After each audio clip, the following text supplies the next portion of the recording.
Welcome back. I'm Gary Parr, and we don't have Christine with us this week, and this is the midweek version of Fiber Talk, that podcast we do twice weekly for people who play with needles. Christine's paying job in the way this week, and so she had to bow out of the midweek one, but Nicola Parkman coming to the rescue all the way from England to help us out, and plus I have lots of questions about reproduction samplers, and you have new charts, and you just came back from the U.S., so we got a lot to talk about. So thanks for helping us out, Nicola. Oh, you're so welcome. Good evening, everybody. All right, let's start with my questions. Because, see, I have been working on the sampler, and people are tired of me talking about it, but I've been working on this sampler that Sarah Parr, I think it's 1825, that carries the maiden name of our daughter, and so I'm doing it for her. And this is the first reproduction sampler I have actually physically stitched. So this has been a fun experience, and I am about an eighth of the way done with the thing, and already I can see why people become absolutely addicted to these things. Yeah, what fun. They grow on you. Oh, boy, do they. Once I got enough border in so I could start hanging things off of it, start being able to count and do the motifs and the alphabet, it's like, because I have a needlepoint thing that I'm doing at the same time, and I keep threatening to go back to that, but then every night I sit down and think, I'm going to work on the sampler instead. So,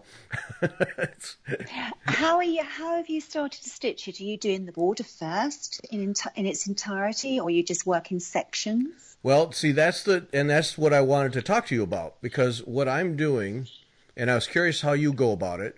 What I'm doing is I did the border all the way across the top and about a third of the way down.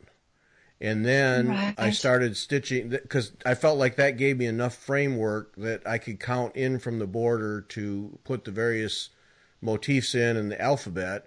And I'm not one to, I don't base off 10 stitch squares. I just, I don't grid the thing. I just put the border in and then count from there. And so, but then I was reading someone who had asked a question about, it was someone who had finished up the border and it had matched up at the end. And that was a little voice in the back of my head that is, what if this doesn't match up? Because I'm not one to just allow an error to be in the stitching, and I'm not going to tear out a whole border. So I wondered how you go about it, because this is a fairly simple border, but I've also learned the hard way that I can't count on the little girl, Sarah Parr, who stitched it originally, to be consistent in the count of the border stitches. And I had to tear out a whole section because there was 5 stitches on an angle, and she only did 4 in one spot, and it completely threw me off. And so I learned that lesson the hard way. So how do you go about your borders? Okay, well, first of all, these were only little girls. And little girls, as adults, we don't always count correctly, so never presume that the border is the same all the way around. Now, how do I do it? It's how the mood takes me, Carrie. Oh, thank you, Nicola. Thanks a lot. If I was reproducing a chart, I always start with the border, and I chart the border all the way around. When I'm stitching a sampler, that's a hard one. It's always good to stitch the border all the way around, but you can. I always start top left-hand corner, and sometimes it's just nice to work, out, from top left-hand down a bit, top left-hand across a bit, and just build the sampler up from the corner, sweeping across, and that way you're taking cross references from lots of different areas, because if you work your border all the way around first, you've got nothing to cross reference it to as you're working around. Right. It's a difficult one, and of course borders vary tremendously anyway, so it's a hard question to answer, but you should always count very carefully, count the chart and count what you've stitched as well. Yeah, and see, that's interesting, because I mean, this border is really plain Jane. There's nothing exciting about it, and the borders. Yeah. I know you like borders, and in your I charts, do. in your charts, the borders are actually would be exciting to stitch because they're quite elaborate most of the time. And but yeah, I feel like I have to have at least some of the border, and I start top left on just about everything too. I don't know why. I just always have, and because I feel like if I have that border in, then I can count up and down and left and right, and make sure that I'm positioning the other things properly. So I think most of us probably start top left, because if we were going to read a page, we start top left, don't we, to read? Yes. So that's probably sort of an ingrained starting point for everybody. Yes. Although some people like to start their samplers right in the centre, and there's nothing wrong with that. It has to be what works for you. Nothing is ever cast in stone when you're stitching. Right. Yeah, no, I know, and there are a lot of people that do that. Yeah, they'll start, and then there are people who start at the bottom and like to work their way up. Absolutely. Yeah. And there's nothing wrong with that. It's whatever works for the individual. Yeah. And see that I always I long ago learned top left, because then I always thought as I finished it, then the finished work either got scrolled up or was kept away from me, so there was less chance of me rubbing it or getting body oils on it or something like that. So that was kind of my rationale. But I just feel more comfortable starting in the top left. I don't know why. Yeah. Yeah, it's because that's how we're taught to read. Yeah, which makes me wonder if the Chinese start top right, because they go right to left. You never know. Right? You never know. We'll have to ask. Because, there are Chinese stitchers in our groups on social media. Maybe if one is listening, they could actually leave a comment and let us know. Because, see, that'd be interesting, wouldn't it? It would be very interesting. Okay. And, of course, you see, top left is also when you open your chart up.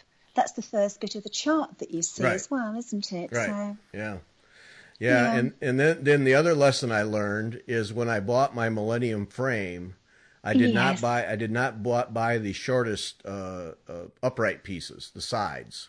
I bought the next side up, and medium ones. That was a mistake, because when I start top left, then the reach for me is too far. Yes. And so I've had to stitch. All that I've stitched so far, I've had to stitch upside down. Shall I give you a little tip for that? I'll take a tip, sure. Okay. You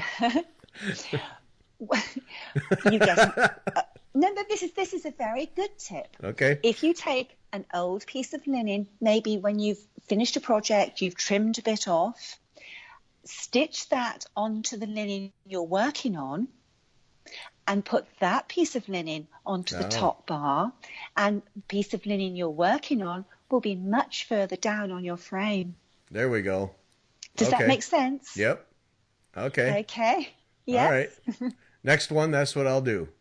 Okay. Yeah. I also think I'm just going to buy shorter sidebars, but yes. Well, I did say the shortest sidebars were the ones I use the most. But no, if ever anybody's stitching on their Millennium frame and say, for example, they were using silk gauze or plastic canvas, two things that don't fit very comfortably into the groove, or their linen is too short, just stitch a piece of linen onto your ground and put that piece of linen into the groove. That's the easiest way of dealing with, a few different issues. Yeah, that's a good tip there. Yep. Yeah, if there's a frustration I have, and I love my Millennium frame, I don't think for a minute I don't, because I just really think it's a fine piece of equipment.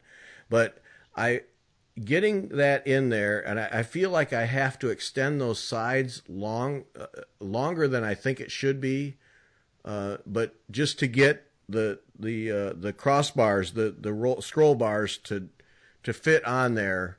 And then I always feel like I have to extend them the sidebars longer than they should be. And maybe it's just a technique. Maybe I'm not quite doing it right. But I think that sounds as if you might not be doing it quite right. Maybe, you need to roll the fabric around the bars slightly. Nicola, you don't have to do the gentle British thing. Just say, Gary, you're wrong. It's okay. I'm British, Gary. I've been told I'm wrong before. It's okay. Yeah. No, maybe you just need to wrap your linen around one of the bars one more time so that you don't have to open the side stretches quite so much. That sounds what that issue is. Okay, because I just have trouble getting You shouldn't work with them fully extended because you're putting a lot of pressure on those sidebars. Yeah. You know, they shouldn't be fully open, and there should be no need for that. I just have a hard time getting them onto the sidebars when they're fully collapsed. So maybe I need to take another run at it. Yeah, it sounds like it. Yeah. Maybe when we meet up, I will give you a demonstration. Okay, well, I'll take that. Okay. I'll take and that. you can video me doing it. There we go. All right. And share the experience. Okay. Now you've presented a challenge. I think tonight when I stitch, I'm going to have to go down there and tear that apart and see if I can't make it come up shorter, because it is extended quite a ways. Not all the way, but quite a ways. And there really is no need for that. So, yeah. But there we are. Yeah. Okay.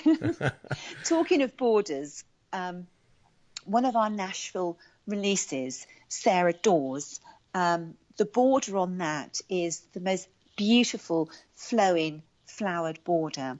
And when I was charting that, I started top left-hand corner. I worked my way down to the bottom on the left-hand side. Then I went back up to the top, worked my way all the way around, and guess what? I didn't meet up. And that was when I was charting it. Oh, no. Oh. No, so I spent about 3 or 4 days trying to find where I was this stitch out, and I couldn't. And do you know what I did, Gary, in frustration? I deleted the lot. No. And I did, and afterwards I was so much more frustrated. So I sat down and I did it all over again, and this time I was 2 stitches out. Anyway, oh, no. I know, I tell you what, if I was stitching it for myself, I would have just tweaked the border, but I wasn't. I was reproducing it, and I reproduced stitch accurate. So anyway, I put it away for a few weeks, and when I went back to it and I sat down with a clear head, I realised the little girl in a few places has actually stitched her cross stitch rather than over 2 threads, over 3 threads. Oh. So that's what put me out. So, it's not just stitching borders. Sometimes it's reproducing borders as well that are frustrating. Yeah. I'd have been saying nasty things. I know. I'm going to show this particular chart this forthcoming weekend. We have 2 beautiful Nashville releases with gorgeous flowing flowered borders and birds. And this one I haven't shown yet. So when everybody has a look at it this weekend, feel sorry for me charting that border twice.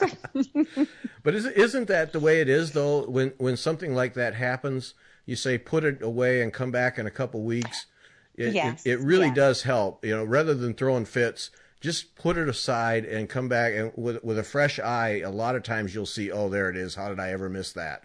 That's very true. And, the other thing I find applies to that is sometimes in the evening when I'm sitting down stitching and I'm looking at something very, very closely, I think, oh, no, I don't like how that sits.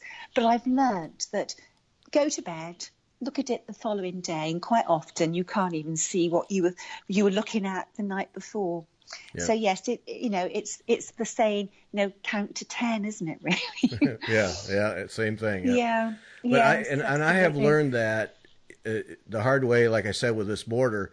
But then now every time I go to do the next motif in this thing, I will take a good number of minutes and sit and study the chart. Absolutely, yes. Yeah. And I've already found in there's some trees, and I've already found that trees that at a quick glance look to be identical. I don't think one of them is. And I would have set off to stitch each one of those without thinking, and I would have been upset. So now I by studying them, I've seen, this tree she didn't do this stitch and didn't do this stitch, and there's an extra one here. And I've learned to look at those things and study them before you stitch them.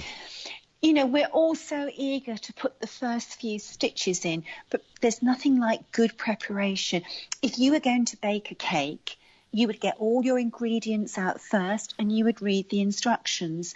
And I think that when you're stitching a chart, it's a good idea to sit down with the chart and read it. Just run your eye around the border, looking to see if there are any sort of odd countings, and if there are, make a little note of it. And then you're prepared for when you hit that area. Yeah. Yeah. In this chart, they had put a red arrow at one spot in the border and had called out and said, watch yourself here because this is inconsistent. But, and so then immediately I think, oh, good, they've called out all of the inconsistencies. No, they just called out that one. And, and so that's, so I just relaxed and started stitching because there were no other red arrows. And now it's like, no, I'm not trusting it at all. I'm just doing it on my own. Yeah. Have to ask it when I have to. This one has alphabet and numbers 1 through 12 across the entire width at the top, and then all in capitals, and then alphabet in lowercase underneath it with a line between the two of them.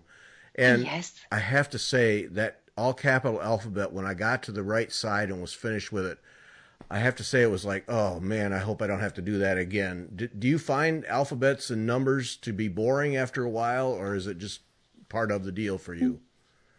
No, I never find any part of the sampler boring. Of course you don't. No, because those little girls, they were learning to read and write by stitching out their alphabets. When you were in school, think when you were a little boy, you must have written out the alphabet umpteen times as you were learning to read and write. That's just part and parcel of what a sampler is. A sampler was a tool through which the children were educated.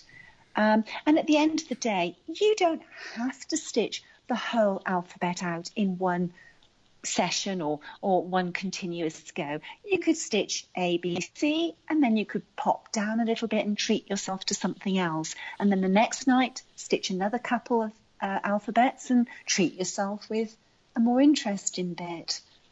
Quite often it's when you're doing any job, it's how you approach it psychologically. Yeah. Okay. I got to change my thinking on that because I was real tired of alphabets. So, and you should try stitching a Bristol sampler, a Bristol orphanage sampler. You'll be doing a lot of different alphabets then. Yeah.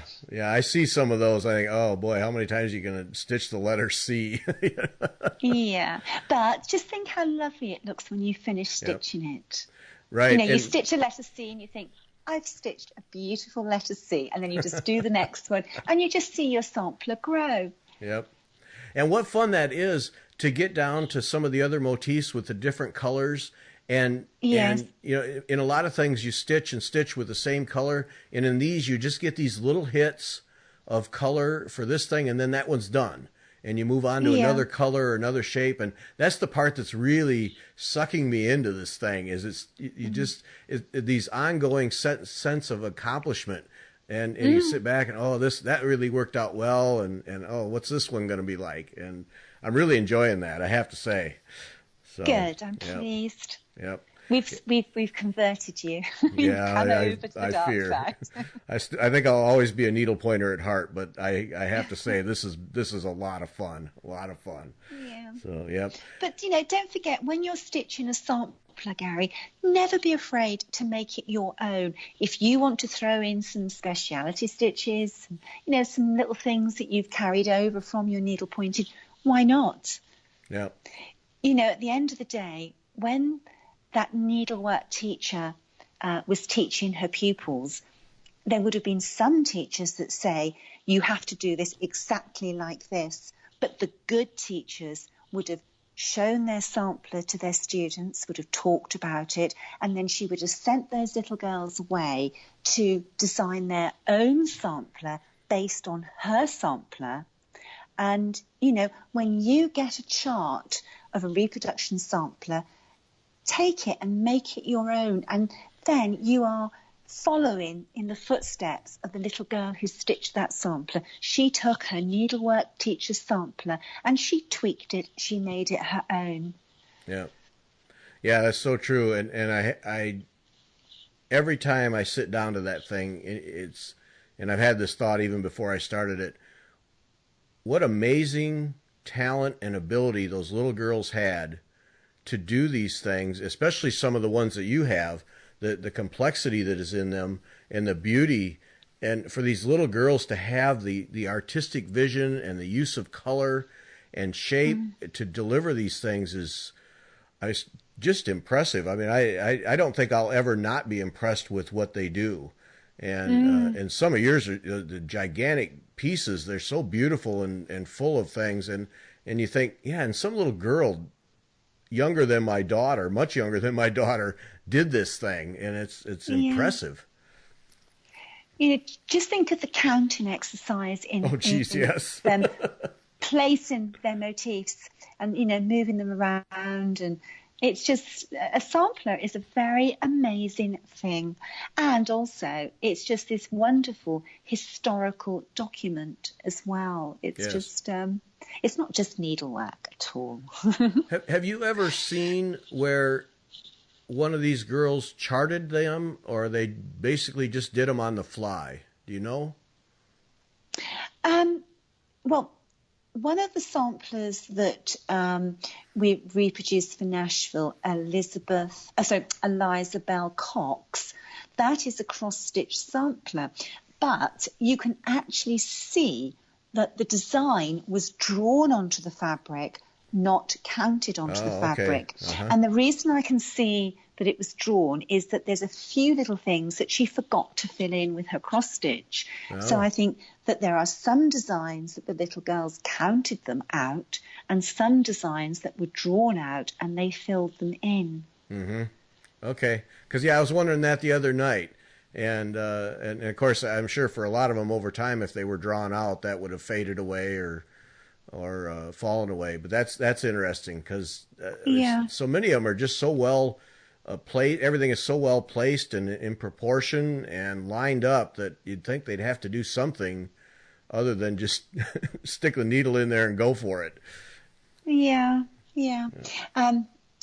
Amy Can, which is another one of our Nashville releases, you can see that she drew the center of her design out on her linen because you can see the markings there. Then she just squashed all the stitches in. That little girl couldn't count. She was a dolly daydreamer, Gary. She must have been the bane of her teacher's life.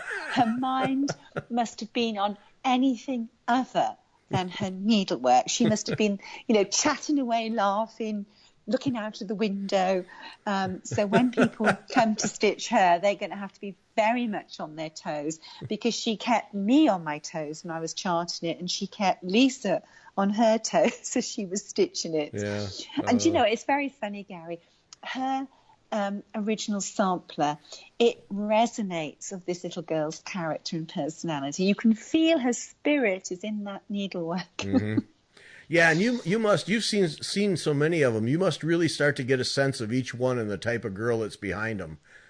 Some of them really do. You can just feel them, resonating out. It's it's quite spiritual sometimes. Actually, you can feel them, and that they do lead you in a way.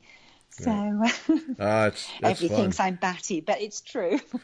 No, I've never heard anybody say you were batty. No, never heard that. Right. You haven't talked to my husband then. Oh, okay. Well, yeah, he's got a little more insight than most. Yes. Yes.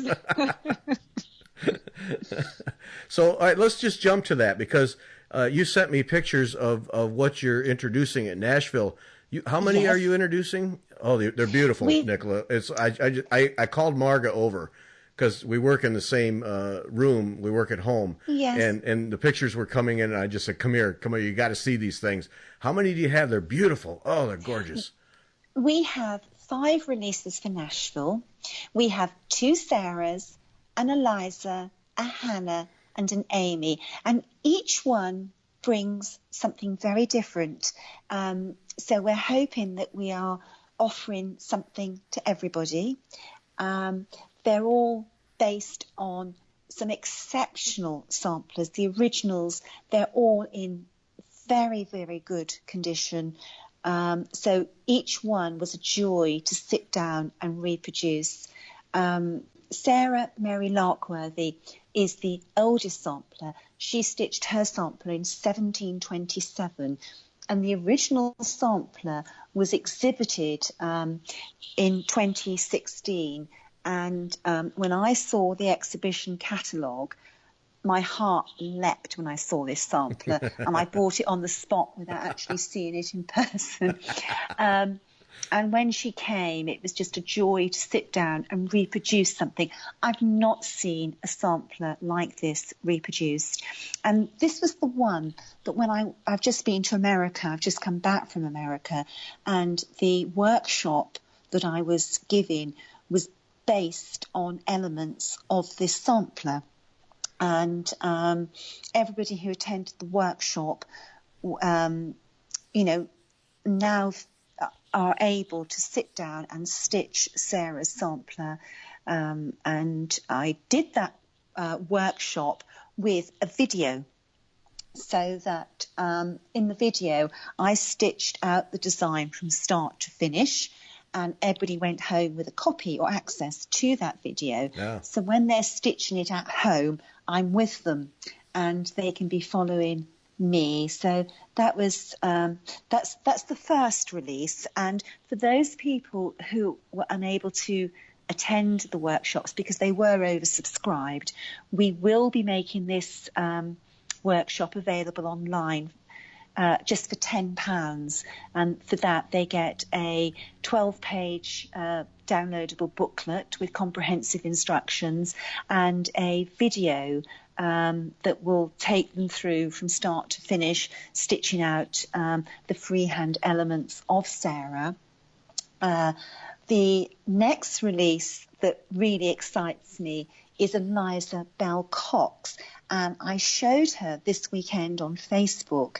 She was stitched by Jaylee Halpin, and it's the most gorgeous flowing border. And for anybody who has the Feller #2 book, if they would like to turn up page 140 and look at Elizabeth Elliot's sampler, stitched in 1835, 3 years after Eliza's, they will see that these two girls attended the same school. Mm. When I saw this sampler come up for auction, I thought, I know that sampler, and I knew I'd seen it in the Feller book, and I expected this sampler to be stitched entirely with speciality stitches. But when I got some close-up photographs and could see that this was cross-stitch over 2 for the border, it really excited me. And I think that a lot of stitchers are going to have so much joy stitching Eliza's sampler. And Eliza Bell Cox, she comes with a fascinating history. We could find this girl from the day she was born right the way through to the day that she died as an old lady. She came from a moneyed family, and there's a lot of information about her. But having said that, it's a moneyed family, but her husband died after 3 years of marriage, leaving her with 2 children. She was 27 and she never remarried. Mm. So that's quite moving, really. But I think Eliza was a very warm, loving person. Her house was always full of visitors and family. And she actually took in her brother's 3 children when he died. Like, he was a wealthy man as well, but she raised his 3 children. So I feel that she's this lovely, warm-hearted mother hen. And then we've spoken about Amy Can, the little girl with a twinkle in her eye. Her sampler is really sweet. It's a small sampler for Hands Across the Sea samplers, but it's packed with lots of colour. You can imagine, like with your grandchildren, Gary, when you sit little children down round a table with a pot of crayons, they all go for the bright clashing colours, and you can just imagine little girls sat round a schoolroom with a pile of threads on the table. They would all pull the bright ones first. Mm-hmm. And that's what Amy's done with hers. And the funny thing with Amy, when I saw her photograph of her sampler, I thought, what on earth has she stitched? And then when the sampler came and I could study it, I realised that she had stitched a Georgian landscape pleasure park, and it rises up to a folly. And once that clicked, the whole sampler, her design, I could follow what she was trying to do. Mm-hmm. And there's two little giraffes in this sampler. In 1827, the Pasha of Egypt sent George IV a live giraffe. And people could go and pay a penny to go and see this giraffe in Windsor Great Park. And, you know, this is only sort of 4 years later, Amy stitched giraffes in her sampler. So it must have been an interesting topic at that time. Mm-hmm. And the other sweet thing about Amy's sampler, her surname is Cann, C-A-N-N. So when she spelt finished, it was only logical for her to spell finished with two N's. It makes sense, doesn't it? Sure. Why not? Yep. Yeah, so that was the really sweet thing about Amy. Hannah Gaskell. Now, Hannah's a big, big girl. Sandra reproduced Hannah and stitched her, and she's made a beautiful job of it. There's two unusual things about this sampler. One is bottom left-hand corner. There's a large dog with a little boy riding the dog, which is just absolutely so sweet. And the moment I saw this sampler, I thought of a boy and his dog make a glorious pair. No better friendship is found anywhere. For they talk and they walk and they run and they play, and they have deep secrets for many a day. That's what that sampler made me think of. But this sampler also has a double crucifix, and I can't think of any other English samplers that have a double crucifix. Now, I'm sure when your listeners hear me say that, we'll be flooded with examples, but that will be interesting. It'll be nice to learn of other English samplers that have two crucifixes on. So, and the last Nashville release is Sarah Dawes, the one with the border that gave me some grey hairs. And the lovely thing about, like, your eye immediately goes to the border and the most beautiful bird with attitude at the bottom. But the one thing that really touched me is the verse on this one. It's to my ever-honoured parents. And the last two lines are, and in these lines, dear parents, I impart the fondest, tenderest dictates of my heart. I just love that. It's just so nice. Lovely. Yeah, that's nice. It is, isn't it? Yeah. And it's a funny thing. There's two ladies on this sampler, and I'd never seen these particular motifs before. And then within about 3 months of buying Sarah Dawes, up came another sampler with one of these ladies on. So life is full of coincidences. Yeah. Now, which one of these is the double-sided one? Oh, that one isn't a Nashville release. Oh, that's not. Oh, okay. No, the reversible sampler. It's one that when we release, we want to release it on its own. It's a very, very important sampler, and it's going to be taught as a class. So initially, it'll only be available through a workshop. Okay. And I'm going to be teaching that workshop in England at Furballs in Cumbria in November of this year. And I believe that the class is oversubscribed. So I think we're going to be doing 2 back-to-back classes. If anybody who is in the UK is interested, you should contact Beverly at Furballs sooner rather than later. And then that class will also be taught at the Attic Needleworks and Sassy Jacks. But I haven't set any dates for the US for that class. I'll be back in the US in August. I'm hoping, if I'm lucky with my application, to be going to the Attic Summer School, not as part of the faculty, but as an attendee. And then I'll be teaching at the Attic January Symposium in 2019, a very interesting sampler, which Jean and I have had great fun choosing. I won't give any more details. I'll leave that for Jean to announce the sampler when, she's ready. But I have my fingers crossed with summer school. Any event at the attic is always oversubscribed. So Jean runs a strict system where you have to send an email in. She opens registration at a set time, and then you have to send your email in, and it's dealt with on a strict first come, first serve basis. So it's in fact, there's only a short time before that is the time. So I'm actually, as I'm talking to you, I have my email on my main computer, and I have a little alarm on because I'm going to be pressing the button to send that whilst you're recording.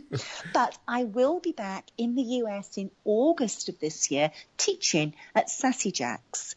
Oh, okay. And it's the sampler I'm teaching is a very interesting one. It's from 1739. It's called Esther Benson. And Esther Benson is a sampler that's basically a band sampler, but a band sampler that's just transitioning into a sampler with a border. It's very, very interesting. And there's a beautiful freehand panel with an Adam and Eve scene, and the apple tree is magnificent, and it's all freehand stitched. And I'm going to be coming back to teach that, so that's exciting. I found from my visit, a few weeks ago, that I really do love sitting down with other stitchers, talking about samplers and teaching other people, my little tips and tricks. It was very rewarding, my visit. Yeah, it seemed to be very well received. And I'll be sending you my work travel schedule so that you can schedule around that, because I couldn't go to either one because of work. So we have to work this out, Nicola. Okay. Well, do you know, Gary, like so many people have asked me, what was the best thing about your trip? There was so many wonderful things that it's very difficult to say, and I will be carrying many memories for the rest of my life. But there's one thing that was so special, and it made every mile from Cornwall to America and back worth it. On the Saturday evening, we put on an extra class, and a 12-year-old girl came with her mother, and they sat down, and there was 2 television screens in Sassy Jack's, and the little girl was looking up at the high television screen. And one of the first slides that came on was of a little girl around 12 years of age, her age, stitching. And she looked up at that screen. And do you know what? She didn't take her eyes off that screen for the whole lecture. And as I was talking and the different images that were coming up, I couldn't help but watch her out of the corner of my eye. And you could see the story playing on her face. And she was so drawn into it. And when I finished speaking, it took her a moment to come back to, the present time. Oh, she was captivated. Absolutely. And you know what? She turned to her mother, and her face broke into this beautiful smile, and she started chatting away to her mother. And you know what, Gary? I'll never forget that little girl. Never, ever. That was just amazing. And it didn't matter how tired I was that night. And I was tired because I'd been on my feet all day. It was just, wow. Yep. It was wonderful. Oh, that's terrific. Yeah. No, as a former teacher, I've had a couple of those moments. I know what you mean. It's just everything is worth it. Everything is worth it when that happens absolutely. with a kid. Well, yep. The talk was about an hour long, and that's a long time for a child to be engaged. But honestly, her eyes did not leave that TV screen. And, the stories I was telling, there was ups and lows to these little girls' lives, and you could see it all across her face. That what she was feeling, it was wonderful. Oh, that's fantastic. That's worth everything. Yep. It was. That's great. Oh, yeah. That's fun. So because you were at Sassy Jack's, and then you were at the attic. You had several events at both places, didn't you? Oh, absolutely. Well, my visit to Sassy Jack's is meant to be 2 days that consisted of a lecture and a workshop, and it got oversubscribed, so I agreed to do a third day. I forewent the bit more, which I will do next time I go, and we put on a third event, and then that was oversubscribed, so I agreed to do an additional lecture only on the Saturday evening. And then when I found out that one lady was actually driving 9 hours just to come for the lecture, I said to the ladies, look, if you're happy, I'll work until I've given you the whole experience. So that was, I think I started at 8:45 in the morning and I sat down at 9:30 at night. But it was wonderful. That little girl's face kept me going. Yep. Yeah, that'll energize you. Yep.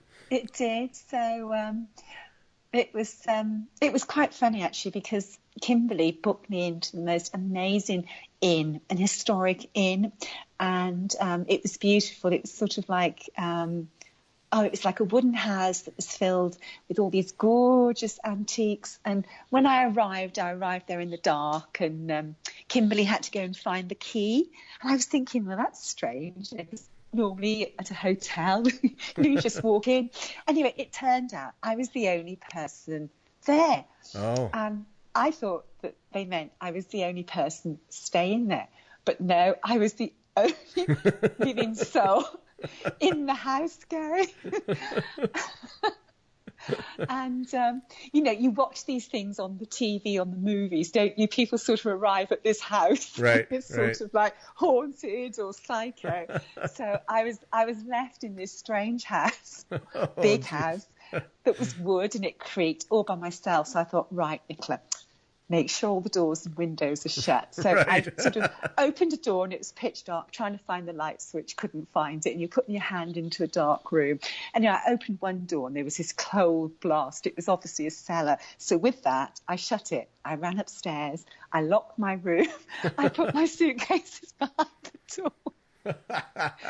So that was the funny thing. And then in the morning, the gentleman who ran the inn, and it was beautiful and they ran it very well, he was showing me photographs of a 350-pound bear that came to feed off the bird feeders. Oh. Well, that would have finished me off if I'd known about it.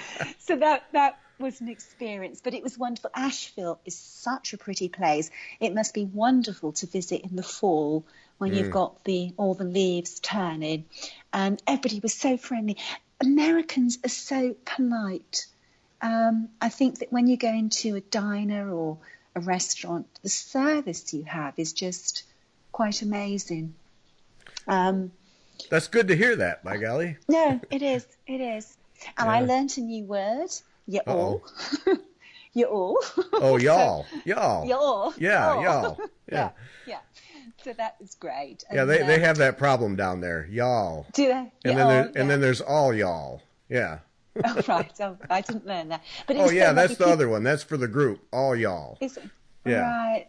Well, people came so far to hear me, and we had a lovely time. It was just, the room was buzzing every day, and there was a lot of laughter, and yeah, it was just absolutely fantastic. And then I flew from Asheville to Charlotte, and I saw the rocking chairs in the airport. We don't have rocking chairs in the UK at airports. So that was really, I had to take a photograph and send my husband a picture of the rocking chairs. And then I flew to Phoenix. I've been to a lot of airports in the country, and that one always stands out for the rocking chairs. Yes. Yeah, I thought it's just little things like that. It's just absolutely lovely. And then I flew to Phoenix, and the moment I arrived, Jean just wrapped me up in the warmth of her personality and her love, and it was just absolutely wonderful. And I couldn't wait to get to the attic, and just walking into the attic. It's been on my list for so long, Gary, and I never thought I would have the opportunity to go to the attic. Well, this was your first time? The first time, yes. Oh. The first time. Oh, I thought you'd been there before. Oh, my. No, I haven't. Until I went to Nashville last year, I hadn't actually flown for over 15 years. So It was just. You must have felt like you died and went to heaven when you walked into that place. I felt so emotional. I felt sort of overcome with tears, actually, just walking in. And, you know, you've been there. The brain can't absorb. No. Everything is just, you know, it's just, well, just amazing. And it was just so wonderful to see so many different models of designs I've been looking at and have the charts for, and just to see the actual models. It was wonderful. I could have spent a week in that store just looking at the models on the wall. Yeah. It was just amazing. And then, you know, you get to all the little knick-knack type of things. It's just, well, absolutely amazing. And the frames that are there were just absolutely wonderful. Well, her framing person is a brilliant talent. Yes. Absolutely. I watched Sandy work, and she's fantastic. And in fact, I was in My Friends today, and I said, do you mind if I buy my mouldings in America and have them sent over for you to put together? And he said, no. He said he didn't mind. So now I'm going to send Jean a photograph and say, pick a frame and send, you know, chop it and send it over for me. Yeah. So that was, and then the linen tables, Gary. Yep. So that it literally is a place you cannot walk in that store for a normal shopping experience and take it all in. No, you have to go back. Yes, absolutely. Yeah. Mind you, at Sassy Jack's, what Kimberly's carrying in that store is absolutely amazing, and her linen selection is wonderful as well. But yeah, it was just lovely because this was the very first time in my life that I could actually select a piece of Lakeside linen myself, because we don't have Lakeside over here. Yeah. I've always had to rely on other people. It was just lovely, and I must admit I bought rather a lot of it.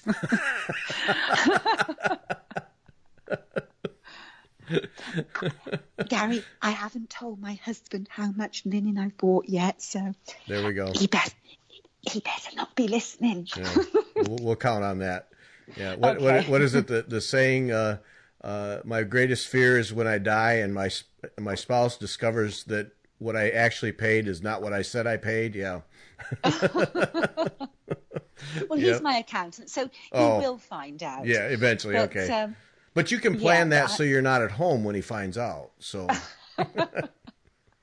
it's lovely. I've got it all laid out on my sewing table in my studio, and I haven't had the heart to put it away, because every time I walk into my sewing studio and I see this linen, well, covering the table, it sends a little thrill up me. So that's great. That's great. Yeah. It's these little things make stitchers very happy. Yes. and the other part about the attic is Jean absolutely oozes samplers. That she just it's fun to talk to her. It really is. And it's amazing her instant recall, the name of the design, you know, the designer. You know, she just remembers so much information. It's just absolutely wonderful. Yeah. So, and the Symposium was absolutely fantastic as well. Betsy Morgan is such a gifted teacher. It was very, very interested, you know, participating in the Symposium. Yeah, you had, there were 3 or 4 of you that taught, right? Yes. Vicky Needlework Press opened on the Friday evening, and she taught a little Quaker Pinky, which was absolutely adorable. And it was, you know, the whole thing was put together so professionally and taught so well. And then on the Saturday morning, I gave my talk, and I was very grateful for how well received it was. And it was just such a thrill to stand up and talk to other stitchers, that I wasn't nervous at all. I felt very much as if I was amongst friends, which I was. Mm-hmm. And, you know, you could see on people's faces how interested they were. And then after I finished, Betsy Morgan she taught a class on the Saturday, like an extra class as well. And then she taught on the Saturday and the Sunday morning. It was just a really very, very special weekend. And if anybody has the opportunity to attend an event that Jean puts on, oh gosh, it's so worth it. It really, really is. Yeah, but So, sign up quickly, because those things, everyone she does sells out. Like, sells out. Yes, it does. And you can yes, see why as well. yep, So, yep, top yeah. flight all the way around. Yep. Absolutely. So, but Kimberly at Sassy Jacks, she has a wonderful list of events that are happening, and there's going to be a very interesting lecture there on Bristol orphanage samplers in October, and so people ought to turn up. Details at Sassy Jacks about that, because that's going to be very interesting as well. So yeah, I'm really excited. I just wish... I'm excited for Kimberly. She's laying the groundwork for really an impressive business and impressive offering. Absolutely. Yes. Yeah. Absolutely. And I think that's one of the lovely things, that when you go to Kimberly's store, is the number of antique samplers she has. She has a wonderful collection of antiques, and she's so generous with showing those to stitchers, and you can study them very close up. So that it's worth going to Sassy Jacks just to look at the antiques. But she's carrying a lot of different things. Her band linen is very, very interesting. And of course, she's going to be having the Bard House opening hopefully later this year. I hope when I go back in August that I'll be teaching in the Bard House. And Kimberly took me and showed me it from the outside. And gosh, that's going to be a really atmospheric building to be in, to sit and stitch on reproduction samplers. So very exciting times. Yep. No, that's great. She's exciting times. That house is going to be a special place. That's absolutely. Yeah, she really. And there's going to be a designated teaching room. Okay. And her husband Everett, he's such a gifted carpenter. The things that he makes for her for the store is just amazing. Absolutely amazing. I went over with 2 suitcases. They were 32 kilos each, and I'm not sure what that is in pounds. Is that about 60 odd pounds? Yeah. And he picked one Nicola. up in his hand. you need Jeez, Nicola. That's a ton of weight. Holy smokes. Oh, I know, but there was hardly any clothes in it. It was all samplers. Didn't you see the samplers I took, Gary? I did. And that was my first thought, is how did you haul all those with you? Yes. Careful packing.